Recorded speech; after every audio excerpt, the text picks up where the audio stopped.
శ్రోతలకు శ్రీ పరాభవనామ సంవత్సర ఉగాది శుభాకాంక్షలు తెలియచేస్తూ ఆకాశవాణి ప్రాంతీయ వార్తలు చదువుతున్నది కల్పన మధిర. ముఖ్యాంశాలు: అమరావతితో పాటు అన్ని ప్రాంతాలను అభివృద్ధి చేసే బాధ్యత ప్రభుత్వం తీసుకుందని ముఖ్యమంత్రి నారా చంద్రబాబు నాయుడు పేర్కొన్నారు. ఉగాది పండుగ సందర్భంగా పేదలకు ఆర్థిక సాయం అందించే ముఖ్యమంత్రి సహాయ నిధి దస్త్రంపై రాష్ట్ర ముఖ్యమంత్రి నారా చంద్రబాబు నాయుడు తొలి సంతకం చేశారు. మూలాపేట పోర్టు నిర్మాణం పనులు శరవేగంగా సాగుతున్నాయని వ్యవసాయ శాఖ మంత్రి కె అచ్చెన్నాయుడు తెలిపారు. రాష్ట్రంలో 10,060 ప్రభుత్వ ఉద్యోగాల భర్తీకి జాబ్ క్యాలెండర్ను విద్యాశాఖ మంత్రి నారా లోకేష్ విడుదల చేశారు.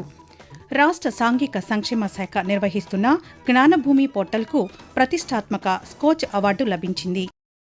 వార్తల వివరాలు: అమరావతితో పాటు అన్ని ప్రాంతాలను అభివృద్ధి చేసే బాధ్యత ప్రభుత్వం తీసుకుందని ముఖ్యమంత్రి నారా చంద్రబాబు నాయుడు పేర్కొన్నారు. ఈ దిశగా అవసరమైన అన్ని చర్యలు తీసుకుంటున్నట్లు తెలిపారు.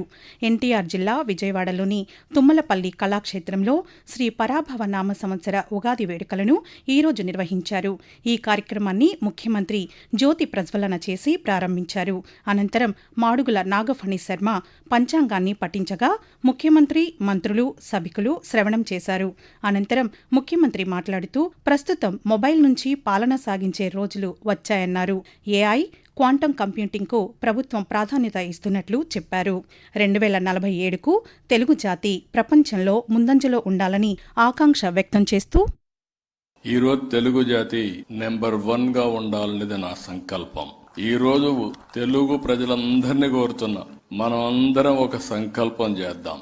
2047కి ప్రపంచంలో నెంబర్ 1 కమ్యూనిటీ ఏదంటే దానికి చిరునామాగా తెలుగు కమ్యూనిటీ ఉండాలి, తెలుగు జాతి ఉండాలి. ఆ సంకల్పాన్ని మనం తీసుకోవాలి. ఆ సంకల్పాన్ని తీసుకోవడం ఎంత ముఖ్యమో ఆ దిశగా ప్రతి అడుగు వేయాల్సిన అవసరం ఉంది. అప్పుడు ఇది సాధించే శక్తి మనకుందని చెప్పి కూడా నేను మీకు తెలియజేస్తున్నా. ఉగాది పండుగ సందర్భంగా పేదలకు ఆర్థిక సాయం అందించే ముఖ్యమంత్రి సహాయ నిధి దస్త్రంపై రాష్ట్ర ముఖ్యమంత్రి నారా చంద్రబాబు నాయుడు తొలి సంతకం చేశారు. గుంటూరు జిల్లాలోని ఉండవల్లిలో ఉన్న ముఖ్యమంత్రి క్యాంపు కార్యాలయంలో శ్రీ పరాభవనామ ఉగాది వేడుకల సందర్భంగా 6,787 మందికి ఆర్థిక సాయం అందించేందుకు 55,63 లక్షల రూపాయలను విడుదల చేసే ముఖ్యమంత్రి సహాయ నిధి దస్త్రంపై ఆయన ఈరోజు సంతకం చేశారు. రాష్ట్రంలో ఆర్థిక ఇబ్బందులు ఉన్నప్పటికీ పేదలకు సాయం చేసే విషయంలో రాజీ పడే ప్రసక్తే లేదని ముఖ్యమంత్రి చంద్రబాబు నాయుడు ఈ సందర్భంగా స్పష్టం చేశారు. రాష్ట్రంలో కూటమి ప్రభుత్వం ఏర్పడిన 21 నెలల్లో ఆర్థిక సాయం, వైద్య సాయం, లెటర్ ఆఫ్ క్రెడిట్ కింద 1,241 కోట్ల రూపాయల ఆర్థిక సాయాన్ని ప్రభుత్వం అందించిందని ఈ సందర్భంగా వెల్లడించారు. 21 నెలల్లో ముఖ్యమంత్రి సహాయ నిధి ద్వారా 1,36,240 మందికి సాయం అందించినట్లు పేర్కొన్నారు. అంతకుముందు ముఖ్యమంత్రి నారా చంద్రబాబు నాయుడుకు తిరుమల తిరుపతి దేవస్థానం, దుర్గగుడి అర్చకులు ఆశీర్వచనం అందించారు. మూలాపేట పోర్టు నిర్మాణం పనులు శరవేగంగా సాగుతున్నాయని వ్యవసాయ శాఖ మంత్రి కె అచ్చెన్నాయుడు పేర్కొన్నారు. శ్రీకాకుళం జిల్లా పరిషత్ కార్యాలయంలో నిర్వహించిన జిల్లా సమీక్షా సమావేశంలో మంత్రి కొండపల్లి శ్రీనివాస్తో కలిసి పాల్గొన్నారు. పోర్టు నిర్మాణానికి ఉప్పు భూములు కేంద్రం రాష్ట్రానికి ఇవ్వడం శుభ పరిణామమని తెలిపారు. ఈ సందర్భంగా మంత్రి మాట్లాడుతూ, శ్రీకాకుళం జిల్లా అభివృద్ధి చెందాలంటే ఇక్కడ పరిశ్రమలు రావాలి, పోర్ట్ బేస్ డెవలప్మెంట్ కావాలి. మూలపేట పోర్టు కేంద్ర ప్రభుత్వం ఆధీనంలో ఉన్నటువంటి సాల్ట్ ల్యాండ్లు 380 ఎకరాలు సాల్ట్ ల్యాండ్ ని మనకి 99 సంవత్సరాలు లీజుకి ఇచ్చారు. ఇది పెద్ద విజయం. రైల్వే లైన్, 8 వరుసల హైవే లైన్ ఇమీడియట్ గా కనెక్ట్ చేయడానికి అవకాశం ఉంటుంది. మే నెలలో, జూన్ నెలలో ఫస్ట్ షిప్ అక్కడ లాంచ్ చేయడానికి అన్ని ఏర్పాట్లు కూడా చేస్తున్నాం. ఆకాశవాణి ప్రాంతీయ వార్తలు వింటున్నారు. రాష్ట్రంలో 10,060 ప్రభుత్వ ఉద్యోగాల భర్తీకి జాబ్ క్యాలెండర్ను విద్యాశాఖ మంత్రి నారా లోకేష్ విడుదల చేశారు. ఉగాది కానుకగా ఉద్యోగాల పండుగను ప్రకటిస్తున్నట్లు మంత్రి సామాజిక మాధ్యమం ఎక్స్లో పేర్కొన్నారు. వివిధ శాఖల్లో భర్తీ చేయనున్న పోస్టుల వివరాలను వెల్లడించారు. విద్య, హోం, ఇంజనీరింగ్ శాఖలు, గ్రూప్ 1, గ్రూప్ 2 విభాగాల్లో 10,060 ప్రభుత్వ ఉద్యోగాలను భర్తీ చేయనున్నట్లు పేర్కొన్నారు. ఈ ఉద్యోగాల భర్తీకి నోటిఫికేషన్లు విడుదల, ఎన్ని పోస్టులు భర్తీ చేస్తారనే విషయాలను జాబ్ క్యాలెండర్లో పేర్కొన్నారు. నిర్దేశిత సమయంలోనే పరీక్షలు నిర్వహించి ప్రకటించిన అన్ని పోస్టులు భర్తీ చేస్తామని మంత్రి తెలిపారు. రాష్ట్ర సాంఘిక సంక్షేమ శాఖ నిర్వహిస్తున్న జ్ఞానభూమి పోర్టల్కు ప్రతిష్టాత్మక స్కోచ్ అవార్డు లభించింది. జ్ఞానభూమి పోర్టల్ విద్యార్థులకు రియల్ టైంలో సేవలు అందించినందుకు ఈ అవార్డు దక్కిందని ఆ శాఖ నిన్న ఒక ప్రకటనలో పేర్కొంది. ఈ నెల 28న ఢిల్లీలో జరిగే అవార్డుల ప్రధాన కార్యక్రమంలో రాష్ట్ర సాంఘిక సంక్షేమ శాఖ డైరెక్టర్ బి లావణ్యవేణి ఈ అవార్డును అందుకుంటారని తెలిపింది. విజయవాడలోని తుమ్మలపల్లి కళాక్షేత్రంలో ఈరోజు నిర్వహించిన శ్రీ పరాభవ నామ సంవత్సర ఉగాది వేడుకల్లో ముఖ్యమంత్రి నారా చంద్రబాబు నాయుడు వివిధ రంగాల్లో విశేష సేవలు అందించిన ప్రముఖులకు పురస్కారాలను అందజేశారు. ప్రతిష్టాత్మకమైన కళారత్న అవార్డులను 38 మందికి అందజేయగా ఉగాది విశిష్ట పురస్కారాలను వివిధ రంగాలకు చెందిన మరో 122 మందికి అందజేశారు.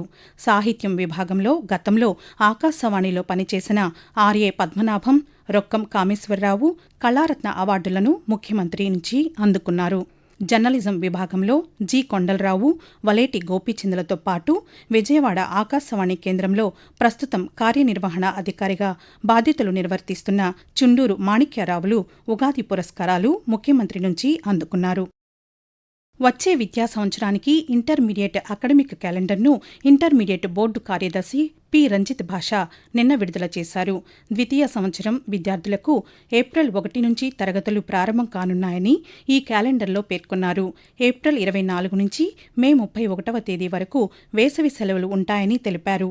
జూన్ 1వ తేదీ నుంచి తరగతులు పునఃప్రారంభం అవుతాయని వెల్లడించారు.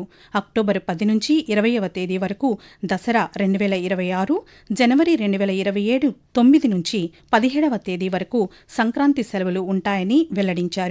ప్రాక్టికల్ పరీక్షలు ఫిబ్రవరిలో, పబ్లిక్ పరీక్షలు ఫిబ్రవరి, మార్చిలో ఉంటాయని తెలిపారు. కళాశాలలకు మొత్తం 232 పనిదినాలు ఉంటాయని పేర్కొన్నారు. రాష్ట్ర భవన నిర్మాణ కార్మికుల సంక్షేమ బోర్డు ఆధ్వర్యంలో భవన, ఇతర నిర్మాణ కార్మికుల కోసం సంక్షేమ పథకాలకు సంబంధించిన అర్హులైన వారికి ప్రయోజనం అందించేందుకు మార్గదర్శకాలు ప్రభుత్వం విడుదల చేసింది.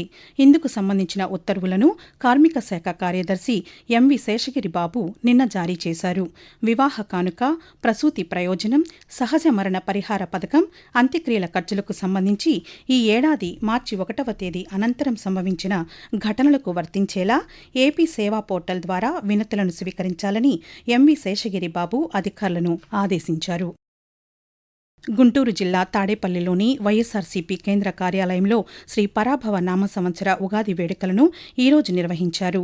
మాజీ ముఖ్యమంత్రి వైఎస్సార్సీపీ అధ్యక్షులు వైఎస్ జగన్మోహన్ రెడ్డి దంపతులు ఈ వేడుకలను ప్రారంభించారు. వాతావరణం. ఉపరితల ఆవర్తనం 3.1 కిలోమీటర్ల ఎత్తులో విస్తరించి ఉందని, గల్ఫ్ ఆఫ్ మన్నార్ నుండి దక్షిణ అంతర కర్ణాటక వరకు తమిళనాడు అంతర్భాగంగా సగటు సముద్ర మట్టానికి 900 మీటర్ల ఎత్తులో అల్పపీడన ద్రోణి విస్తరించి కొనసాగుతోందని అమరావతిలోని భారత వాతావరణ కేంద్రం తెలిపింది. ఆ వివరాలను వాతావరణ కేంద్ర అధికారి జి లక్ష్మి వెల్లడిస్తూ, ఉత్తర కోస్తా ఆంధ్రప్రదేశ్ మరియు యానాము ఈ రోజు తేలికపాటి నుంచి మోస్తరు వర్షాలు లేదా ఉరుములతో కూడిన జల్లులు అనేక చోట్ల, రేపు కొన్ని చోట్ల కురిసే అవకాశం ఉంది. ఈ రోజు మరియు రేపు ఉరుములతో కూడిన మెరుపులు 1 లేదా 2 చోట్ల సంభవించే అవకాశం ఉంది. ఆకాశవాణి ప్రాంతీయ వార్తలు ముగించే ముందు ముఖ్యాంశాలు మరొకసారి. అమరావతితో పాటు అన్ని ప్రాంతాలను అభివృద్ధి చేసే బాధ్యత ప్రభుత్వం తీసుకుందని ముఖ్యమంత్రి నారా చంద్రబాబు నాయుడు పేర్కొన్నారు. ఉగాది పండుగ సందర్భంగా పేదలకు ఆర్థిక సాయం అందించే ముఖ్యమంత్రి సహాయ నిధి దస్తరంపై రాష్ట్ర ముఖ్యమంత్రి నారా చంద్రబాబు నాయుడు తొలి సంతకం చేశారు. మూలాపేట పోర్టు నిర్మాణం పనులు శరవేగంగా సాగుతున్నాయని వ్యవసాయ శాఖ మంత్రి కె అచ్చెన్నాయుడు తెలిపారు. రాష్ట్రంలో 10,060 ప్రభుత్వ ఉద్యోగాల భర్తీకి జాబ్ క్యాలెండర్ను విద్యాశాఖ మంత్రి నారా లోకేష్ విడుదల చేశారు. రాష్ట్ర సాంఘిక సంక్షేమ శాఖ నిర్వహిస్తున్న జ్ఞానభూమి పోర్టల్కు ప్రతిష్టాత్మక స్కోచ్ అవార్డు లభించింది. ఆకాశవాణి ప్రాంతీయ వార్తలు ఇంతటితో సమాప్తం. తిరిగి సాయంత్రం 6 గంటల 10 నిమిషాలకు విశాఖపట్నం కేంద్రం నుంచి ప్రాంతీయ వార్తలు వింటారు.